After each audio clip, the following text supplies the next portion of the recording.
విద్యార్థులందరికీ ఇంకోసారి సుస్వాగతం. ఈరోజు పాలిటీకి సంబంధించిన కొన్ని విశేషాలు, అంతేకాకుండా మ్యాప్స్ ఉపయోగించి అంతర్జాతీయ విషయాలు, వీటితో పాటుగా ఇన్ఫోగ్రాఫిక్స్ ద్వారా కొన్ని ఇంపార్టెంట్ ట్రెండ్స్ మీకు ఎక్స్ప్లెయిన్ చేస్తాను.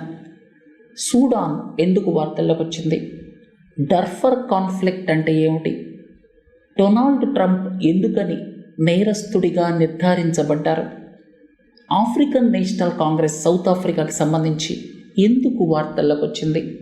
మెక్సికోకి ఎలక్ట్ కాబడినటువంటి మొట్టమొదటి మహిళా అధ్యక్షురాలు ఎవరు? అంతేకాకుండా ఎల్ సాల్వడార్ ఎందుకు వార్తల్లోకి వచ్చింది? ఎన్విడియా అనేటువంటి కంపెనీ ఎందుకు వార్తల్లోకి వచ్చింది? రైస్ ఎక్స్పోర్ట్స్ గత 5 సంవత్సరాలుగా పెరుగుతున్నాయా, తరుగుతున్నాయా? అంతేకాకుండా గత 10 సంవత్సరాల నుంచి క్రూడ్ ఆయిల్ ఇంపోర్ట్స్ గురించి, అలాగే న్యాచురల్ గ్యాస్ ఇంపోర్ట్స్ గురించి, కరెన్సీ ఇన్ సర్క్యులేషన్ గురించి, అలాగే గోల్డ్ కన్సంప్షన్ గురించి చాలా ముఖ్యమైన ట్రెండ్స్ మీకు ఎక్స్ప్లెయిన్ చేస్తాను.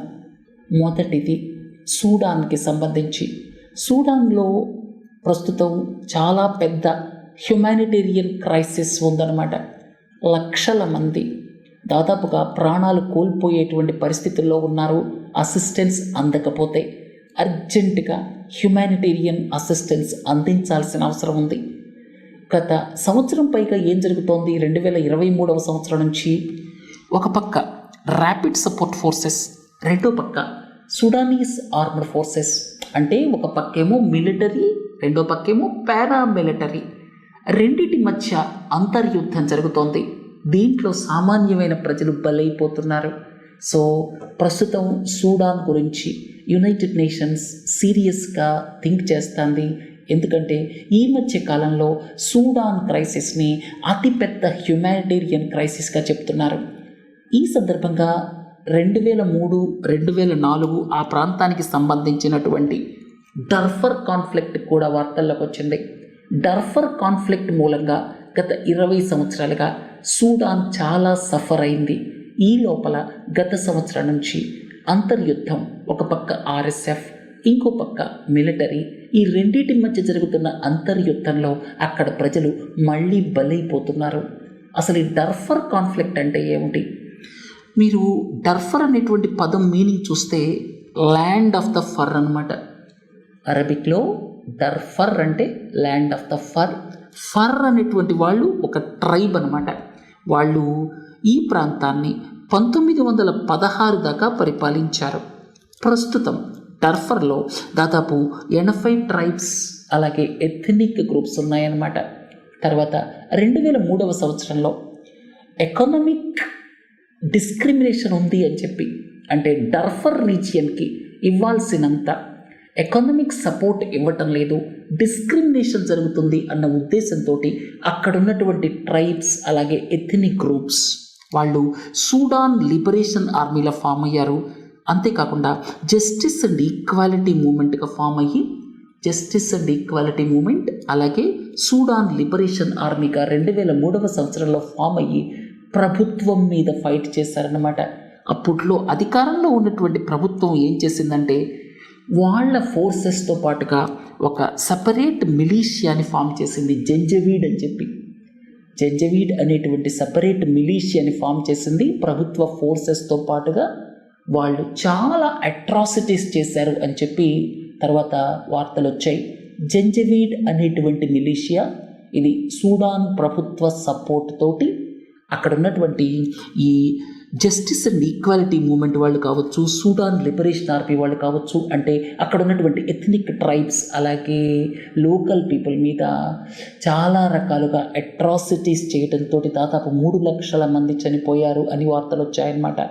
గత 20 సంవత్సరాల నుంచి డర్ఫర్ కాన్ఫ్లిక్ట్ మూలంగా ఆ దేశం సఫర్ అయింది.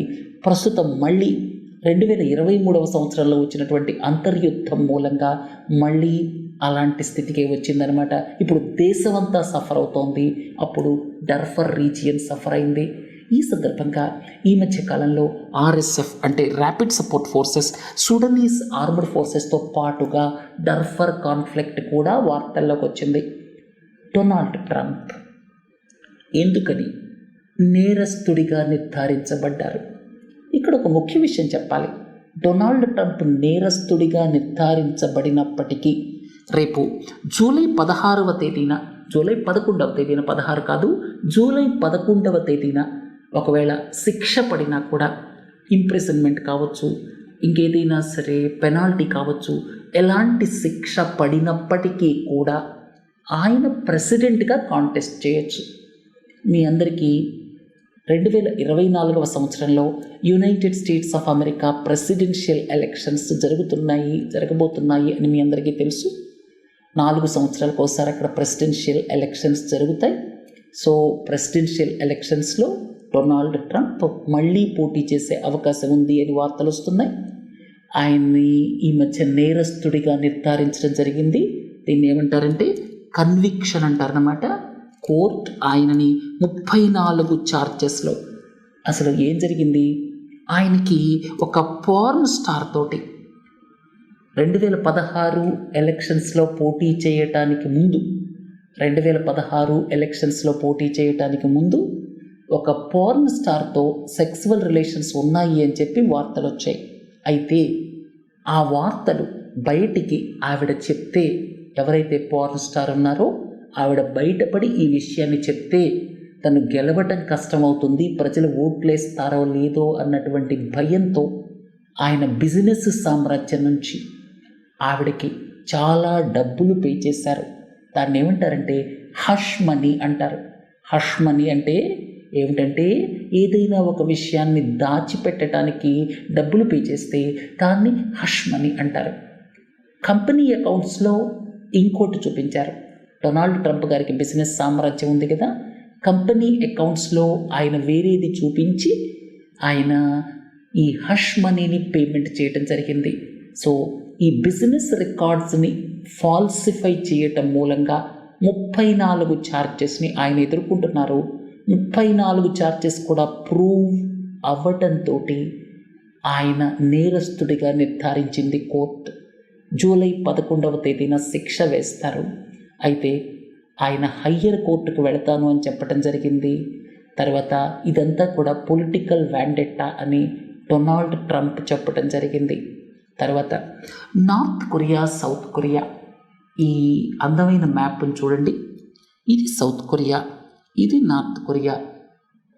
1945 రెండవ ప్రపంచ యుద్ధం ముగిసిన తర్వాత ఇక్కడ ఈ రెండింటి మధ్య బౌండరీ 38th ప్యారలల్ అంటారు.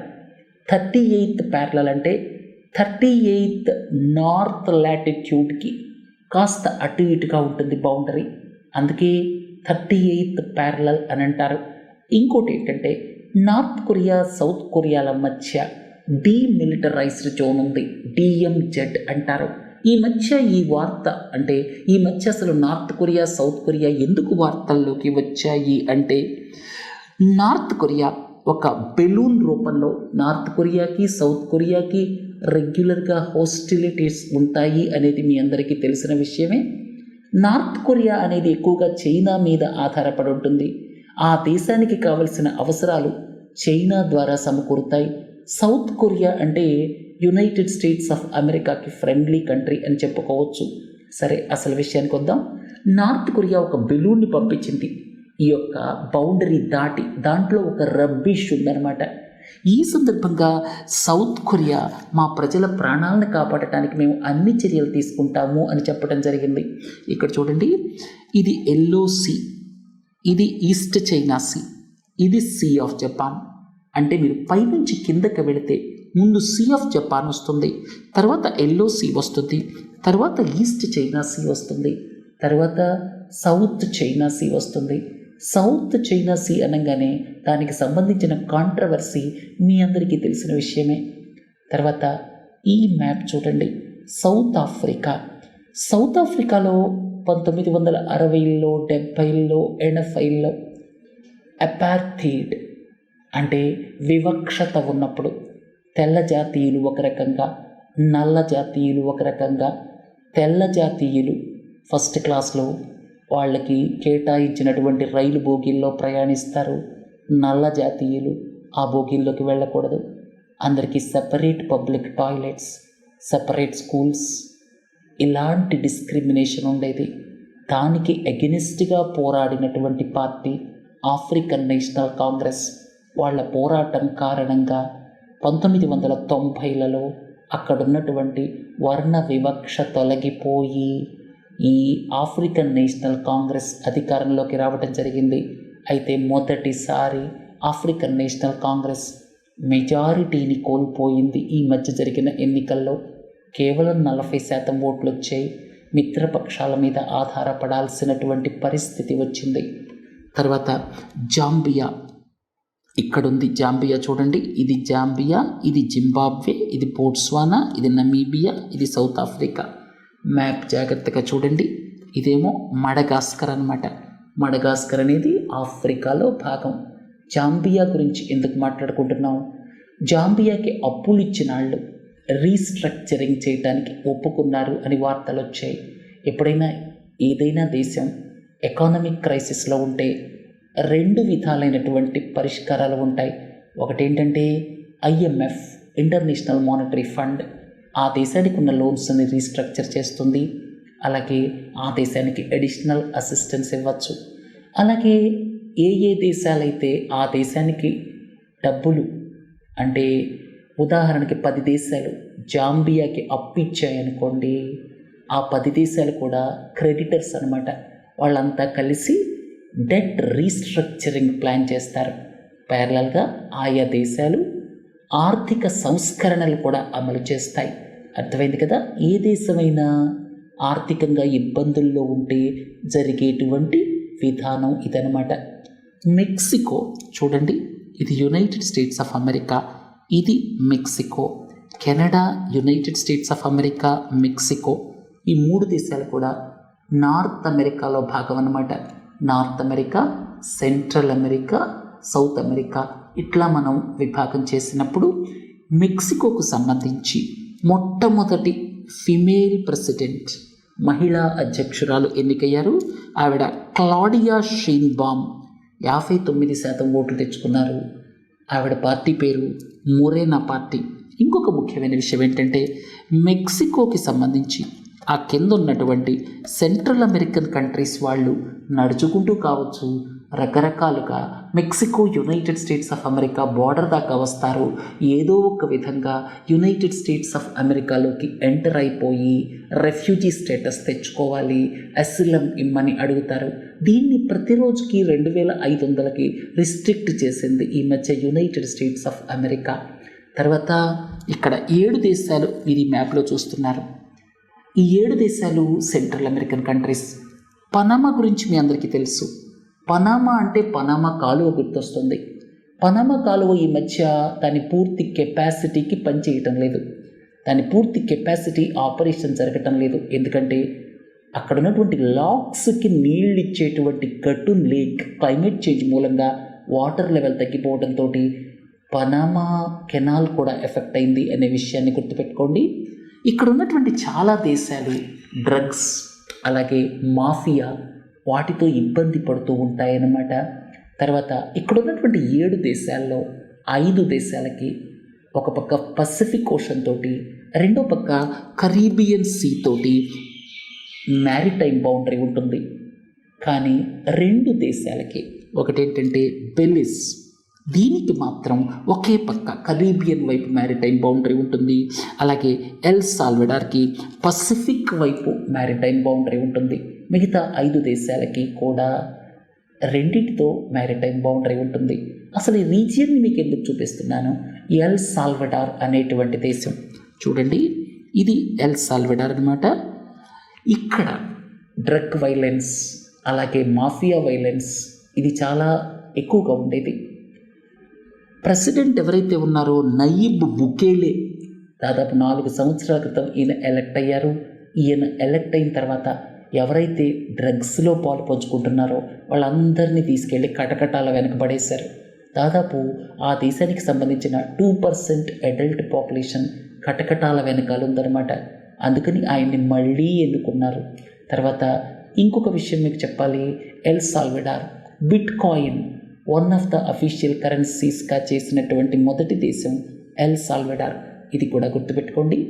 తర్వాత ఇక్కడ చూడండి, market capitalisation of Nvidia. Nvidia అనేటువంటి కంపెనీ ఈ మధ్య ఎక్కువగా వార్తల్లో ఉంది. ఎందుకంటే ఆర్టిఫిషియల్ ఇంటెలిజెన్స్కి సంబంధించిన చిప్స్ తయారు చేయడంతో వాళ్ళ యొక్క మార్కెట్ క్యాపిటలైజేషన్ గణనీయంగా పెరిగిందనమాట.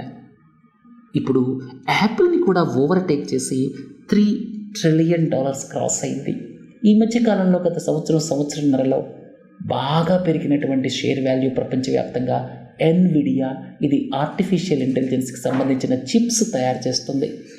గత 5 సంవత్సరాలుగా రైస్ ఎక్స్పోర్ట్స్కి సంబంధించినటువంటి స్టాటిస్టిక్స్ని మీరు ఇక్కడ గమనించండి.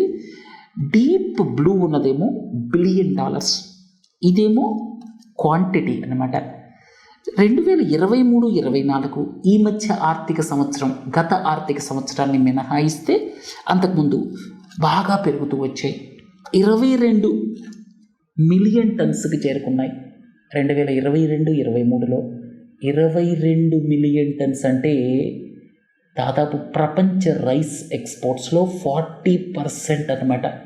ప్రపంచ రైస్ ఎక్స్పోర్ట్స్ 55 మిలియన్ టన్స్ ఉంటే 22 మిలియన్ టన్స్ అంటే 40% ఇండియా అకౌంట్ ఫర్ చేసింది. 2023-24 వచ్చేసరికి అది 16 మిలియన్ టన్నులకి తగ్గిపోయింది. మన దేశం నిబంధనలు విధించడం వల్ల రైస్ ఎక్స్పోర్ట్స్ 22 మిలియన్ టన్నుల నుంచి 16 మిలియన్ టన్నులకు వచ్చాయి. తర్వాత import of crude oil, import of LNG అంటే న్యాచురల్ గ్యాస్ లిక్విఫైడ్ స్టేట్లో ఇంపోర్ట్ చేస్తారు. మన దేశానికి వచ్చేటువంటి ఎల్ఎన్జీలో 40% ఖతార్ నుంచే వస్తుంది. ఇది కూడా ఇంకొక ముఖ్యమైన పాయింట్. చూడండి, ఈ మధ్య క్రూడ్ ఆయిల్ తీసుకున్న, ఎల్ఎన్జీ తీసుకున్న ఇంపోర్ట్స్ గణనీయంగా పెరిగాయి. ఈ రెడ్ లైన్ ఏమో క్వాంటిటీ అనమాట, ఇదేమో వాల్యూ అనమాట. వాల్యూ పరంగా తీసుకున్న, క్వాంటిటీ పరంగా తీసుకున్న గత 10 సంవత్సరాల్లో మనం గమనిస్తే ఎల్ఎన్జీ ఇంపోర్ట్ కావచ్చు, అలాగే క్రూడ్ ఆయిల్ ఇంపోర్ట్ కావచ్చు, గణనీయంగా పెరిగింది. ఎల్ఎన్జీ ఇంపోర్ట్ ఈ మధ్య కొంచెం తగ్గి మళ్ళీ పెరుగుతోంది. సో ఓవరాల్గా గత దశాబ్ద కాలంగా LNG import, crude oil import గణనీయంగా పెరిగింది. ప్రస్తుతం 87% మనం క్రూడ్ ఆయిల్ ఇంపోర్ట్స్ మీద డిపెండ్ అయి ఉన్నాం. ఇంపోర్ట్ డిపెండెన్సీ న్యాచురల్ గ్యాస్కి వచ్చేసరికి దాదాపు 50% రేంజ్లో ఉందన్నమాట. గోల్డ్ అనేటువంటిది మీరు గమనిస్తే ఈ మధ్య గత 6-7 సంవత్సరాలుగా మన దేశంలో గోల్డ్ డిమాండ్ ఆల్మోస్ట్ స్టాగ్నెంట్గా ఉంది.